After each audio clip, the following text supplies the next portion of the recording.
讲市长陈其迈补选就任了后，用2年拼4年，刷落来阁要拼连任。2022高雄市长选战，国民党要派谁？我是立法委员高金素梅。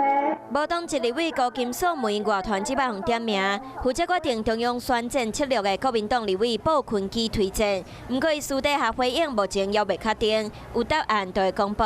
党主席朱立伦讲无听过这个传言。高雄的候选人现在还在初期的征询阶段，所以这些传言都听一听就好。高雄这个草埔伫韩国路了后，哪赢阁有谁会使反挡？面对这个立票仓，国民党一直无人选，颠倒是出现无党籍的高金素梅。面对这位有可能的对手，讲市长陈其迈进前上华视新闻台长陈雅琳的节目的时阵，都捌回应。立委高金素梅，这有听讲吗？我是没有碰过他，所以这只是我还没打电话问他。市长也无应战的准备，安尼市民感觉高金素梅安怎？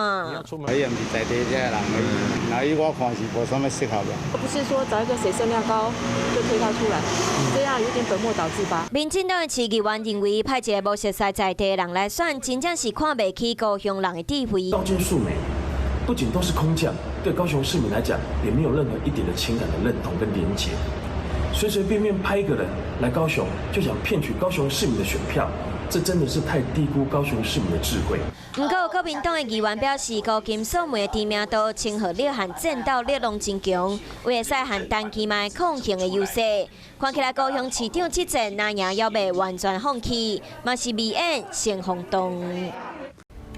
我是陈雅琳，想要跟我一起从零掌握天下事吗？赶紧按下华视新闻 YouTube 频道的订阅按钮，开启小铃铛，跟我一起探讨公共议题，给您最专业的华视新闻。